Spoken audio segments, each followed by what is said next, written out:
I used to take it so personally and get my feelings hurt and Oh, all this stuff, man. And really, like, you can like write more great music. Like I used to think, oh, you wrote this track and it's amazing. Well, if you wrote that, you can write another one. And so the value of feedback, I think is critical. Learning how to take it for what it is critical. And then the other thing that I learned, man, is like that what you think is your ugly baby can make you money.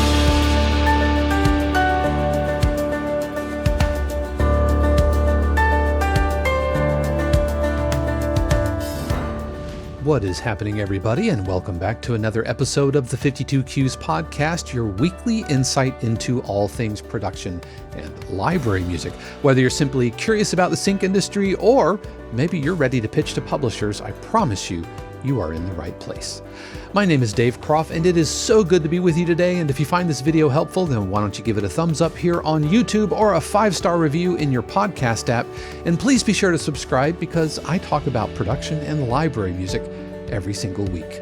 Today's episode wouldn't be possible without the incredible support of our member subscribers at 52 Cues, who not only keep the community alive and thriving, but as members, they get access to extra features like workshops, live streams, office hours, cue breakdowns, Zoom video feedback sessions, hundreds of hours of video archives, and opportunities to submit to real music libraries. So if this sounds like you and you're ready to get started and make a serious push into a career in production music, then head over to 52cues.com. It's free to join, and memberships start at around $4 a month. So we are wrapping up week 12 here at 52 Cues. How has my week been going? Well, I've been working on a series of cues for an upcoming golf documentary. And it's one of those things where I did 11 cues and I thought I was done, and I needed to be done because I've got other projects I've got to work on. And to be honest, I was feeling a little kind of creatively empty. But then the publisher sent off our cues up to the client, and the client really liked the last one I did, to the point where he wanted one more. So the client, the producer of this documentary, wanted one more in that vein, and I had already mentally kind of moved on to the other things that I have to do.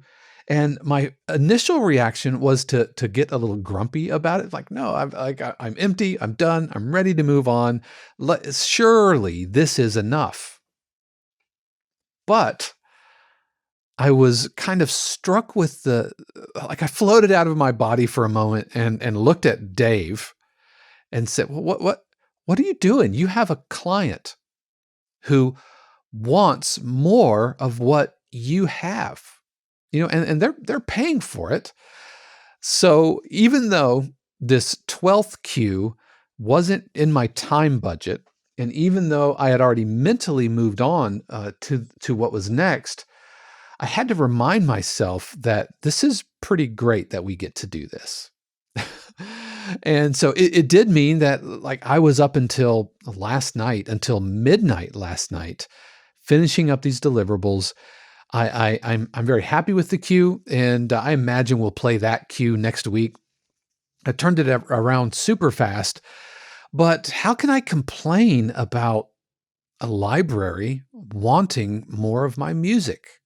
And so that was just a little shot of perspective that I needed, that even though it was outside of what I thought was going to happen, keeping some perspective, and how often this is kind of a privilege that we get to do this, and I get to, get paid to make music for folks who are going to put it on TV. And so I know many of you are at different parts of your career, but that was a little perspective nugget for me, and maybe you can relate to that. It doesn't always go to plan, and sometimes things get rejected. But every now and then you get somebody who just wants more of you, and so open yourself up to that. Be available, be open, and be willing to do the things that are outside of what you thought you were going to do. And how can you complain about that? How can you complain about that? So that was my week 12, and it's going great. And again, you'll hear that cue next week. The cue that I want to talk about this week, my week 11 cue, is a cue called Keep Calm and Caddy On, which is a play on the UK saying keep calm and carry on. And it's also for the golf documentary. And this is an uplifting tasking cue. Now, tasking, if you're not familiar with tasking cues, these are the types of cues that get used in mostly unscripted TV, where they're either montages or characters are assembling things, doing a lot of things. And there's not a ton of dialogue. And it's just kind of assembling things, putting things together, kind of solving problems. But tasking is not necessarily in the tension. It's like not like dark or ominous or deep tension. It's more on the lighter side of things. And so tasking means a lot of pulsing sounds, a lot of delays or arpeggiators. And so this is Keep Calm and Caddy On, and features an instrument that I made from scratch. My ukulele was hanging behind me, and I took my little Zoom recorder here, and I just held up the recorder to it and just went bling, bong, bong, bong, just sampled the instrument, did a few passes, and in Logic made my own little sampler instrument. And so I have dubbed it the lutelele because it kind of sounds like a lute. But let's take a listen to Keep Calm and Caddy On.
So that was Keep Calm and Caddy On. And for you friends and family member subscribers of 52 Cues, you can check out a complete cue breakdown of this cue, where I not only show you a little bit behind the scenes for the lutelele and creating that, but also form, structure, mix, and all of the other instruments that go along with that. Today's topic. I am welcoming back to the podcast Mr. Jeff Hargrove, who not only has started his own YouTube channel with fantastic behind the scenes looks at his process, but also as a Cubase user, he gives a different perspective. But Jeff is a very busy guy. He is a music director and also getting more and more traction in the production music space. And he's absolutely a success story here at 52Q. So I am thrilled to welcome back to the podcast, Mr. Jeff Hargrove. I am so thrilled to welcome back to the 52Qs podcast, Mr. Blessed Boy himself, Jeff Hargrove. What is good, Jeff? It is so good to see you again. What's up, Dave? Always good to hang out, brother. So yeah, always appreciate you having me here, man. Yeah, always so much laughter. I mean, we've been chopping it up here before we started, and it's always really good hanging yes, sir. out. And I definitely wanted to bring you back. Because we'll have a link to this episode. We first had you on to the podcast. I think it was September 15th of 2022, which was just last year. But like looking at like your video from now versus like looking at my video and then going back in time, it's always a process. We are always improving. Oh man, it was like out of sync, and I don't know. It was terrible. That's fine. And it was all on my end, guys. So look, I go back and look at old videos before I got into like getting a beard trim. Lights. I look like a wild mountain man. Like I look like a completely feral person. It is amazing, but that's it, man. I mean, with time, with experience, these things change. But you gotta. One thing I love, and you said this like very early on, man. You said just start. And you just got to start somewhere, man. And then things fall into place as you go. Yeah, you don't have to be perfect. You just have to get going. There you go. Like you don't have to get it right. You just have to get it going. And so and you just gradually build over time. And that's just a picture of being a creative person anyway, whether it's making YouTube videos or being a composer. If you wait to start your journey until you have the perfect studio and the perfect headphones and the perfect this and you'll never get started. You won't start, man. You will not start. And I'm so happy I did, because I used to be that guy. I used to be that guy. No, I'm going to wait as soon as I get this, when I do that. No. And then at some point I was like, look, man, just go. Just go for it. Yeah. Because if like, and the reason we're talking YouTube channel is since we had you on last, you've started your own YouTube channel, which I have subscribed to. You are an every notification bell, right? There's only a handful of people. It's like you and Marlon Gibbons, right? I'm gonna watch your videos. Appreciate that, bro. And seeing those. So tell us a little bit about. Well, we'll come back to the YouTube channel. Okay. I want to talk about what's been happening in the last year, because I feel like things have just really blown up for you. Yeah, it's been a good year, man. It's been, a pretty productive year. There's been a lot of, as a lot of groundwork, man, a lot of writing, a lot of putting irons in the fire. But man, it's been a really good year. Besides, getting some really nice placements on CBS Sports. I got actually a couple of feature placements, opening teases, which is, pretty cool. I've signed on with a few more libraries, probably 3 more libraries, but one in a significant way where I've signed about, I think, 40 tracks with them. Oh, wow. And they release 5-song albums, which is a little different, but I've released 3 albums with them so far. I've already started getting some play on NBA TV, which is really, really cool. So I'm excited about that. And I have like a hip hop dramedy album that just dropped with them. I have some other, reality TV album that dropped.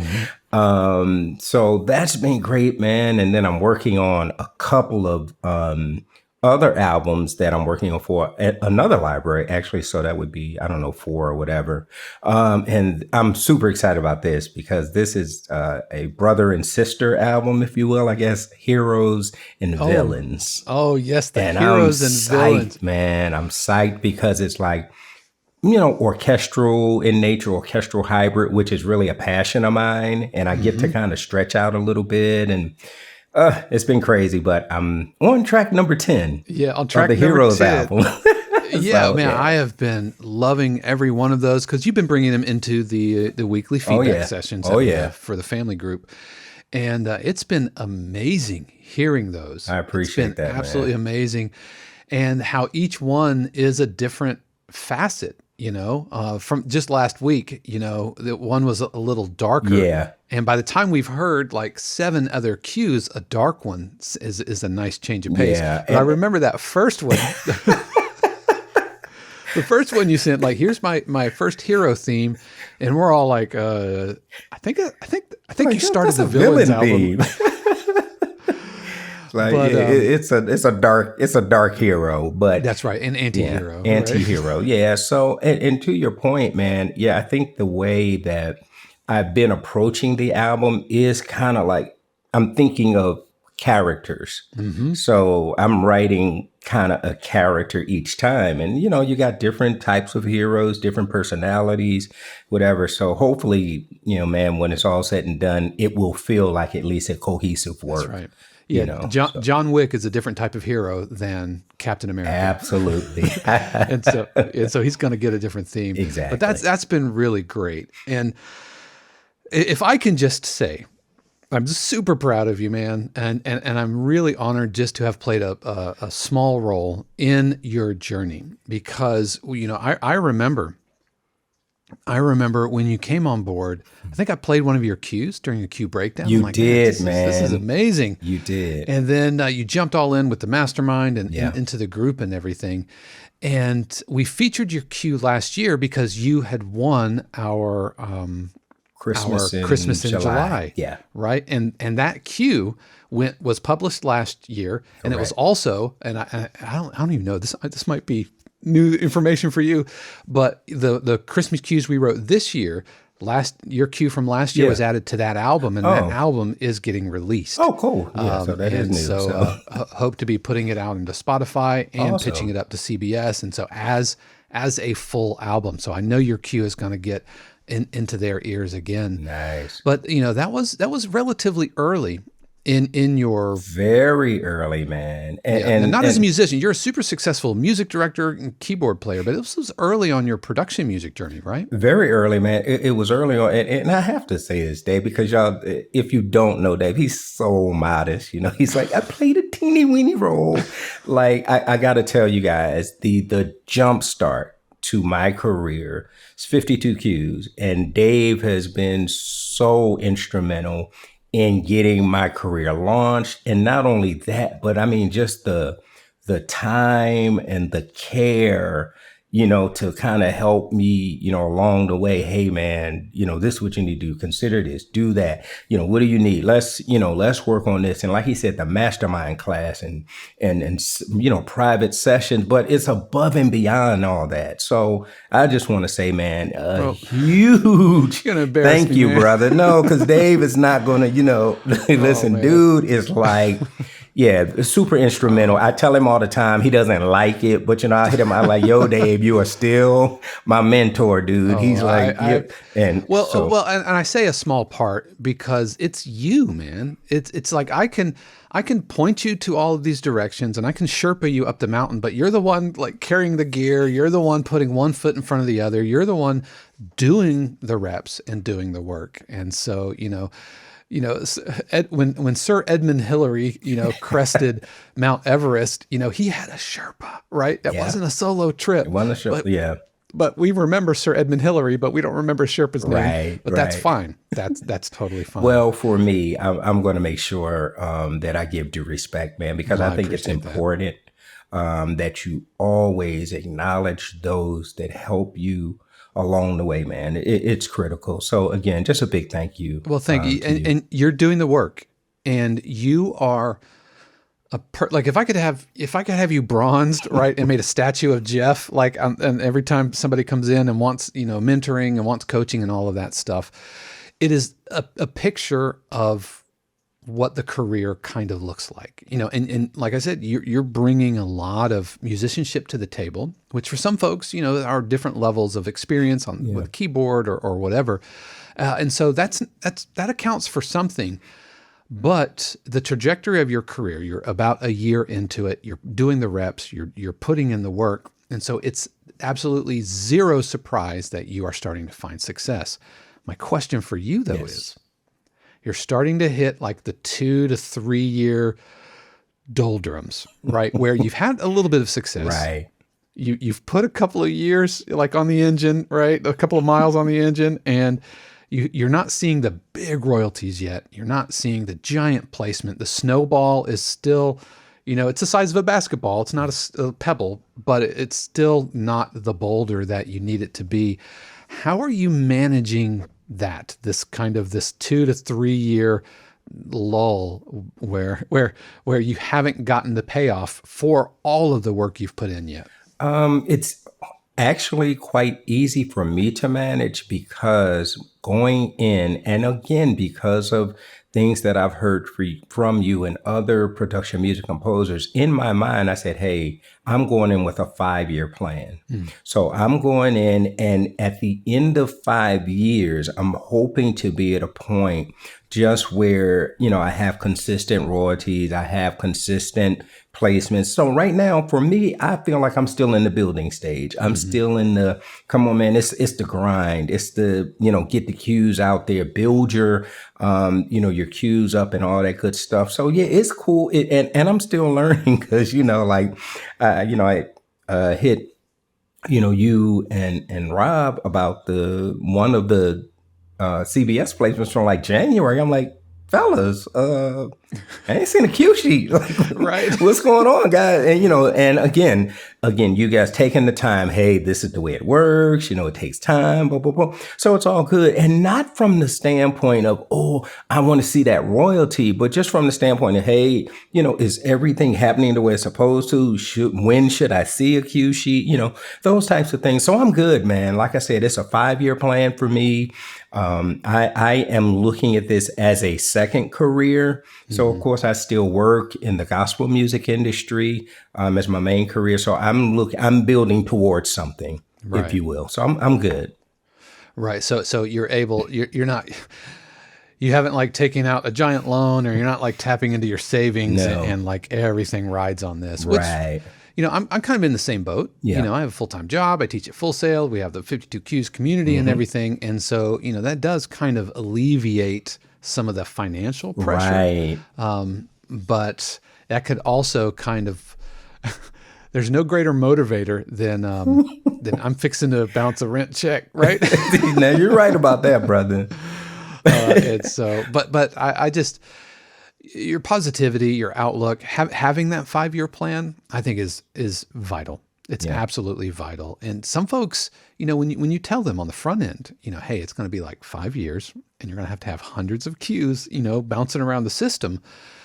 It can be a little shocking, because if you think like an artist, it's like make an album, like release an album, go tour and all of that stuff. Right. But, you're not going to see a big return until you're 500 cues into this. Yeah. And that's the way I look at it, man. So I'm getting up to around that 100 cue mark, and I'm like, okay. And still with albums to come. So I feel like I'm on a decent pace, right now. Now, tell us, I know how we got connected with Rob and getting up into CBS, but tell us about your path to some of these other libraries. Okay, so yeah, a couple of different paths, man. So the one library that I mentioned that I signed about 30 plus cues from, this is so interesting. So actually that came through Taxi. And I actually decided at the end of this year, because I haven't done it in a while, I'm gonna go ahead and let Taxi know about some of the different things that have happened. I definitely want to hear, man. Yeah, man. So, but the funny thing is, and this is it's so funny. So I had written a cue, and I believe it's actually the cue that got the feature placement on CBS. But before I had pitched it to you guys, it was something on Taxi. So I'd done some brief or something. 7 months later, this library hits me up and it's like, hey man, love this cue, would like to sign it. Sorry fellas, it's gone. But I have something else, you want something like, oh, we love it. Can you write an album for us? And then they liked the music and they were like, hey, man, what else do you have? And I'll say this to composers. It's good to write and to continue to write, because I actually had cues that I'd already written and I sent them to, and they're like, oh, so I sent them a ton and they selected about 30 or whatever that they liked. They were like, hey, we want to sign all these. We'll probably somehow. Excellent. So that was through Taxi. I had another couple of cues assigned to a library through Taxi as well. And then another library through Taxi. And then the library that I'm writing the superhero and villain album for, connection through 52 cues. And it was, you had a guest on, it might have been a lit. It was one of the workshops, wasn't it? Yeah, one of the workshops. So this is why this stuff is so crucial. It was a workshop. He liked one of my cues. I reached out to him and it started from there. I reached out to him some other stuff and here we go. Yeah. Yeah, and if memory serves me, it was during the workshop. He was kind of like, "Ooh, I'd love to hear more from you." And that's not necessarily even the point of the workshop, right? But it helps. That's how relationships happen. And so I'm here for that. And dude, that's so freaking cool. Yeah. That's so cool. Yep, and, so cool. And I again. And you guys, I'm telling you, I'm going to sound like a broken record. I did not ask you to say any of this and Dave did not, but I'm passionate about 52 Qs. I love 52 Qs. The members, I mean, I've established so many relationships with different composers. There's so many opportunities to grow and move your career forward. So I'm just saying, y'all, if Dave and Shannon ever do like a 52 Qs like commercial or something, I'm that dude. Like I'm gonna be in there, right? Well, you do feature pretty prominently in the mastermind ad spot. And, cool. And so I appreciate that. Yeah, man. Yeah, absolutely. And that's how it works. Again, it's like you are the if we were to look up like in a dictionary how to do this, you're doing it. You are smack in the middle of doing it, and I just know, man. When I say the universe has amazing plans for you, I firmly believe that the universe has amazing plans for you, Jeff, because you're doing the work. I appreciate it, man. Another aspect that I've enjoyed is what we were talking about earlier, which is your YouTube channel. So talk about that. Now, you've got a full-time job, right? You're a music director. You play every Sunday. It's Christmas, which is like Super Bowl season for churches. Right. Like multiple services, candlelight, and Christmas Eve, and all of this stuff. As we are recording this, this airs on the other side of Christmas. Right. So I hope it went well. But in all of your free time, you decided to kick up a YouTube channel? Yeah, man. And that was another one of those just do it things. Because let me tell you, dude, I was like terrified. I was like, first of all, look at Dave's setup. So I'm like, this dude's got light, cameras, action, colors, vibe, Jonas Friedman. I mean, you look at channels like that and you're like, I'm not going to, no. But I said, I feel like I have a voice. I have something to offer. And to Dave's point, I'm just going to start.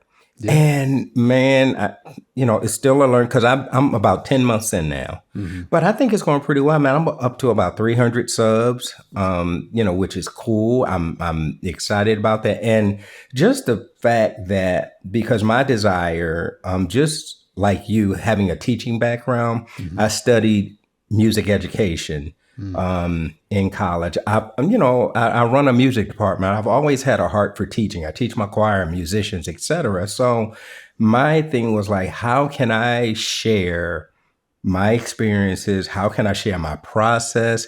And at the same time, encourage like composers who are, trying to get into this thing, man. Cause I remember for me, dude, my head was like spinning.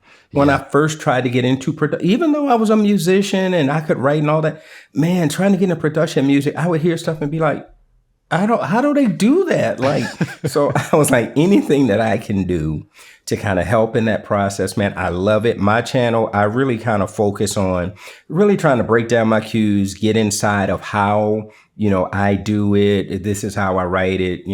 This cue had success because of X or Y. And that's it, man. And I'm digging it. It's pretty cool. Man, I love your channel for several different reasons. First of all, I like kind of how like this is super polished and slick, and every few months I had a new little light or something, and which is fine. It's fine.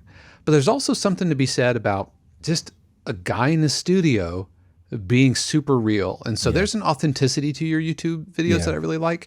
I also like that you do come from the gospel background. It's an entirely different perspective from my background or Guy Mitchell Moore's background, or Eric or Jesse or any of the other guys who are in this space. Even Clint, he comes from like a hip hop background. Right, more R&B, and if hip-hop. memory serves me, you hadn't really written hip hop before that before the Christmas queue, and I was terrified, man. And I was not going to do it.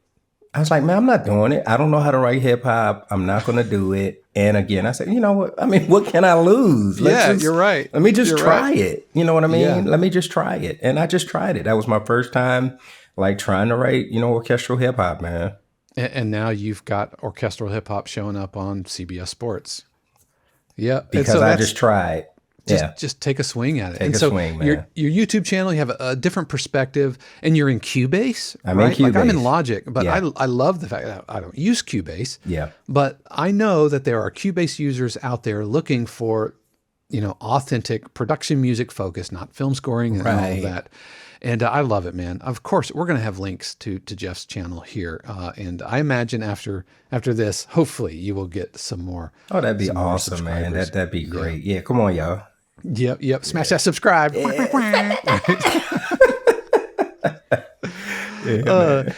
the little like the lights and the new camera. I just added over time. Like if you were to sit down and say, this is everything you need to do to have a YouTube channel, and it would be super expensive, and B, it would be mega overwhelming. Right. You just add a little piece at a time. And that's the way I look at it, man. I got me a little Logitech 4K right now, man, with a little ring light and a couple of other small lights that I use. But my next goal is maybe to get another camera. And I'm good. I'm good. When it happens, it happens. At the end of the day, can I, put out content in a way that people understand it and are impacted by what I'm putting out? Right. I'm good. Right. Now, I want to circle back. We talked about the hip hop track.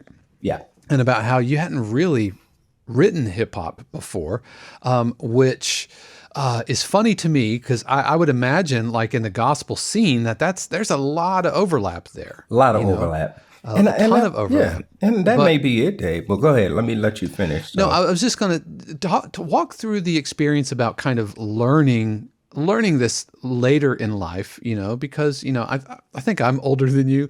Oh, but, yeah, No. I'm older than you by a long shot, dude. I got you by like 10 years, Dave. No, you do not. Yes, I do, sir. I am 59 years old. Yes. I'm just going to pause here, and I'm going to let everybody. Why don't you pause the video, zoom in to Jeff, and you tell. So it is true. It's true. It doesn't crack, does it? It doesn't. Because look at this. I turned 50. Look at what the. Come on, man. And you know what's so funny, Dave? I'm sorry. Do I have to edit this? I'm blushing, man. I'm not going to edit this out. It's end of the year, physicals and stuff like that. So, and this may be too much, but I had to get a colonoscopy. It's that time. So I go to the doctor and, I'm in there. And then the guy goes, wait a minute, I had to take a double take when I saw your birthday. And he said, no way. I said, yeah, man. So... Hey. That ain't right, man. You have won the skin lottery, man, my friend. That is some of the nicest skin I've ever seen. Yeah, you're looking great, my friend. I appreciate it, brother. To be pushing 60. Yeah, then. Yeah. Christmas Eve, I'll be 60. Oh my God. Yes. 3 days after Christmas, I'll be 50. On your birthday? What? Yeah, I know your birthday 28th, man. Come on, man. Yeah. Yep. That's why we're so kindred, man. Yeah, man. Yeah, absolutely, man. Well, in that case, by the time this airs, you will have turned 60. I would have Happy turned 60. 60th birthday. Still, I don't believe brother. it, but yeah, I think your mom maybe got a number wrong on the birth certificate or something. But talk about learning later in life and picking up this whole career when you have very successful and then learning new skills, like, writing hip hop tracks. Yeah. Talk about that for some of the folks out there who feel like they've missed the boat because they're not in their 20s or 30s. And yeah, so I'm glad that you asked me to speak to that, because I believe that you are never too old. It's just never too late. And so, and many of you may not know the story of Abraham. I'm gonna go there just for a sec. Man, Abraham was like 100 years old.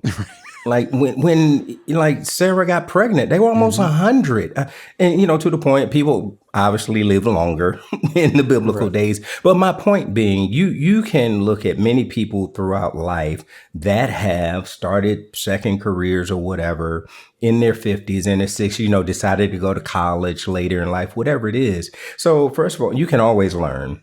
So for me, I love learning. And I was challenged, even though I was, I don't know how to do it. As the thing is now, it's not like I didn't listen to hip hop, you know what I mean, all through college, and I didn't like, Tupac and Biggie and, all this. So I think innately some of that stuff was in me. And like you say, I played gospel music all my life, but there's a difference to listening to it, playing whatever, and then having to write it. And from that day, it's just, a standpoint of, again, things that that I've learned in 52 Qs about modeling and about, taking a piece of music and say, well, what is it doing? Okay, well, what's the bass doing? How often is it moving? What is it? What sounds are they using? And you just start doing it. And then there's so many tools that are out there. You got like 8 million videos people can go to and look at how do you do this? And do you not think then I'll go and reference, okay, well, how did Dave write this cue? They got tons of play. I think that's one of the biggest things that you can do is utilize what people before you have done that have been successful doing it. Anything that I write or I try to write, I listen to it, a lot, and then I just try to internalize and I try to understand, okay, what is it that they're doing, how they're doing it, and then you do it, and then you just get better the more you do it. It's not going to be great when you first start. I think that's important. Right. It's not going to be great when you first do it, because I'll be honest with you, Dave. I listened back to the first Christmas hip hop thing I did now, and for me, where I am now, I certainly can hear the growth. I'm like, oh, what? Till now, but you start somewhere and you continue to grow, you continue to improve, etc. So, never too late. Never. I think it's the love of learning that helps keep you young. I know we talk about, genetics, but I don't know. There's a youthful spirit about you. And I like to think that I have, a somewhat youthful spirit. Even though I'm 50 and I'm probably going to spend my 50th birthday literally playing video games with my middle school best friend. That's what's up, dude. Yeah. Yep. None of this over the hill and black balloons business. Nah, brother. Not at all. I'm playing World of Warcraft for 12 hours. But I think being a lifelong learner, I think keeps you young. I think it keeps you sharp. It keeps you flexible. Absolutely. And in this industry, you got to be flexible. We're talking AI, we're talking, all this kind of this stuff coming up behind us. And right. If you're stuck in your ways, you're probably going to get run over. You're definitely going to get run over, man. So I love to learn, man. Always trying to learn something like Cubase. I was in Pro Tools. And I was like, you know what? I want to learn a new DAW. And so last year, I started learn Cubase, man. Yeah. And have you liked? See, I don't think I knew that last year when you were on the pod. So you were really brand new to Cubase. I was brand new to Cubase. Yeah, I had just started learning session. Let's show your session on the YouTube video. I didn't know that. I probably wouldn't have asked you, man, if I knew that you were that. Dude, I had just started Cubase. I was probably maybe a month in or something like that, man. Because I've been Pro Tools. And I didn't like the way you manipulate MIDI in Pro Tools. I was like, this is horrible. And I said, I got to find something else. And then a lot of the composers that I look up to, they used Cubase. I said, well, good enough for them. Then I'll try to learn Cubase. So. Yeah. Anything you miss from Pro Tools when you were in Cubase? I think the graphics in Pro Tools are beautiful, and the way that you can work with audio in Pro Tools is amazing. Pro Tools is great from that standpoint, but otherwise, Cubase is great. I love Cubase. Cubase is great. Yeah, I picked up Steinberg also makes, is it called like spectral layers, I think? Yeah, spectral layers. And I downloaded it, and I will agree, that is an ugly program. Yeah. It's like, just ugly. I'm just like, I don't enjoy being in this environment. Right. I know ultimately you got to get over it, right? Yeah. It's like, if you're having a steak dinner on a paper plate, you're still having a a steak dinner, but right. But Yeah. this plastic knife ain't doing it. So looking back over your last, we'll say 2 years, Yeah. What do you feel have been the biggest lessons you've learned, and where do you see some of the gaps that you are looking to shore up right now? Okay. So biggest lessons, I would say, one is you have to be okay. You really have to learn the value of feedback. I am so much better with feedback, man. It's all of it is good. It's for growth. I used to take it so personally and get my feelings hurt and all this stuff, man. And really, like, you can like write more great music. Like I used to think, you wrote this track and it's amazing. Well, if you wrote that, you can write another one. And so the value of feedback, I think is critical. Learning how to take it for what it is critical. And then the other thing that I learned, man, is like that what you think is your ugly baby can make you money. And I'm gonna say that because, okay, so the cue that is getting air on NBA TV right now is the cue I like the least on the album, to the point that I put it last. I was like, man, I don't like this cue. So they listened to everything, yeah, and then they were fixing to like move on, and then we're like, let's hit this last one, right? And that's the cue that. And actually, when I just opened up TuneSet and looked, and I said, huh? I said, oh wow, yeah, I'm getting to play on NBA TV. How cool! And I said, what is that track? So you never know. You think it's an ugly baby, but man, you just never know what will serve the need of the library or serve the need of course, the television program. So there's value, I think, in your music, as long as it's still, produced well and all that. You don't have to like love it. Dave says, well, we're not. What do you say? We're not doing art or something. It's you not always art. say. We're artisans. Yeah, not artists. We're artisans, man. So if you wrote one, you can write 1,000, and hopefully you will write 1,000, because that's when you start making some money. So yeah, don't get so attached, to your cues. And so where do you see yourself moving next? Like where are the gaps that you are actively working on right now? So I would say for me, gaps, there are gaps. So I'm constantly trying to fill this gap of really becoming better at mixing and mastering. Very critical for me. I want my cues to sound absolutely excellent. So from that standpoint, I feel like I still have a lot of work to do in that regard. So I'm always challenged. And I think sometimes even maybe the bar I set it may be a little ridiculous, because, I'll listen to like a Benjamin Wallfish cue, and it's like, I want my stuff to sound like that. It's like, well, dude, he's got a live orchestra and he's got the best this and that. But that's my goal, man. Like, that's what I'm aiming for. That's what I'm shooting for. Like, professionally, I want to get the absolute best, out of myself as a composer. But then in the mixing and mastering has always been like I was mad when I found out, when I got into production music, that you have to mix and master all your own stuff.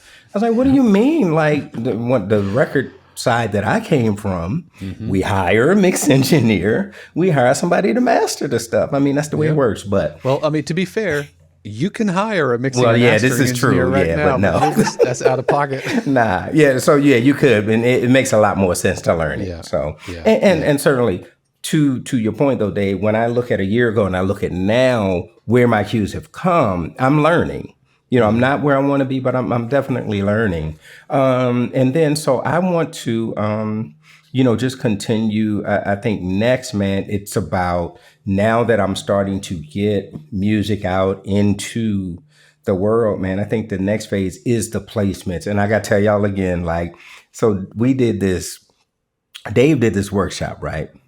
And dude opened up his tune set and like I fainted because I'm like, that's the way I want my tune set to look. But again, like he said, over the years, man, just pages and pages and pages of plays. And that's for me, that's what I'm looking at, is that I just want to continue to grow my career, man, and move forward. And then I want to continue to grow my YouTube channel from the aspect of just really encouraging and helping other composers to realize, that they can do it, more so than anything. There was a point, I wasn't sure, man, but I know I can do it. I know I can do it now, but I don't think I would really know had there not been like a Dave Croft and some others around to be like, nah, man, you can do this. You always say, I'm a future version Just a future version of you. Yeah, man. So that's kind of, what I'm aiming for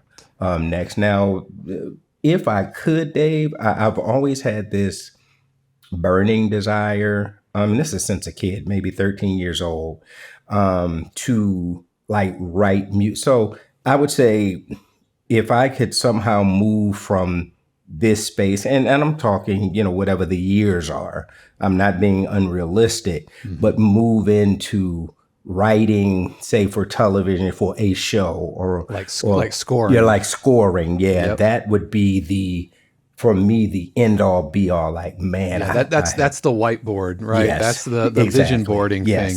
Yes. And I mean, it does happen. We have folks in the community right now who do both. And so it's not like an either or kind of thing. Right. And so remind me to connect you with who we have a community member, family member who just like scored an indie film.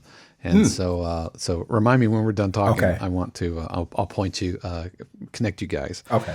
But it's just another avenue, and just like kind of going from being a music director into production music, some skills, of carry forward and push momentum, but you're starting back further down the ladder, right? You're not starting at the same rung. Exactly. And so it's likewise with film scoring, or with game music, or if you want to be a singer-songwriter. Yeah.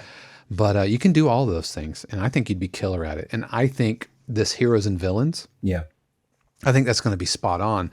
And one of the reasons I really love your cues is the harmonic sophistication, which I know is going to be fantastic for like a film scoring gig. And you've been like just showing off, man, in these heroes. We have a saying in the group, man, the patented Jeff Hargrove harmonic shenanigans. So tell me, this is just a personal, selfish question. Yeah. Where do you come up with some of those things? Is it just like gospel chops coming out and you just can't help it? And it's just part of your internal vocabulary? I think that's it, Dave. So gospel, so younger, I've always been into gospel music, man. I was heavy into jazz. Coming up, I used to play woodwinds, saxophone, all that stuff. Played in our university jazz ensemble, wrote for the jazz ensemble. So from a harmonic standpoint, and gospel music is nothing but jazz. Like when you start talking changes and stuff, it's jazz, man. We play the same chords, all those extended chords and all that stuff. So it literally does just become part of your normal vocabulary, man. It's just it's literally the way that I hear. I hear something in the movement, like I don't know, it's just part of my internal, I think just a vocabulary that I've developed, over time. So now, I hear, you hear a chord and you hear it extended, you hear it because chords are nothing but colors. And the more you hear a certain color, you just know how to identify that color, and then or certain movements. We're in church all the time. I mean, we on the fly, it's very easy. I'm in the mic and we're playing something. I'm go to so and so, just because you hear it. Like just go here, go there. It's just on the fly. So I just try to bring that same thing, like to my cues, man. To me, it's interesting.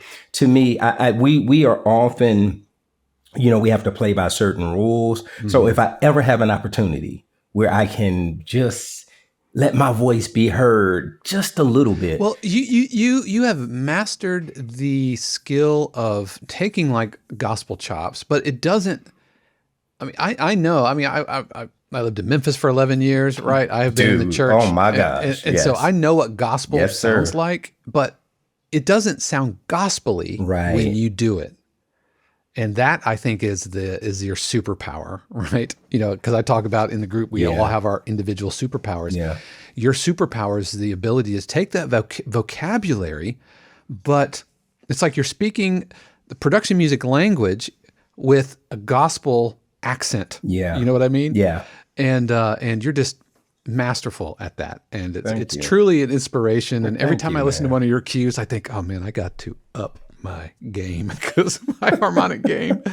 But then again, we all have our superpowers. Being a lifelong drummer, rhythm and rhythmic interplay and polyrhythms and all that stuff. And as much as Dave has killed me on like rhythms in my keys, like Jeff, why do you have triplets here and you got a straight groove here, man? No, it's got but all that stuff is good, like you said, because it's certain things like maybe that.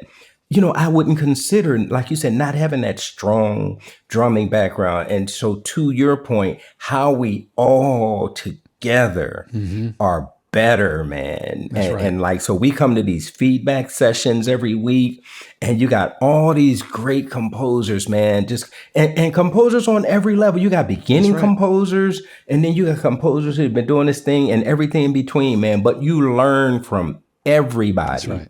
And it is so great, man. And I think that's the way we grow. A rising tide lifts all boats. Come on, brother. Yes, sir. Rising tide lifts all boats. Absolutely. Well, Jeff, it's a real honor to have you in the community. I love you and I appreciate you, man.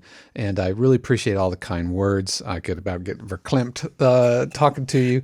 And I'm looking forward to, in the spring, maybe seeing you face to face. You will definitely see me, brother. I told my wife the other day, man. You got I'm in the A. So I told my wife, I think it was yesterday, like I sent her a screenshot. Definitely going to this. She's like, okay, cool. Man. Yeah, looking forward to that.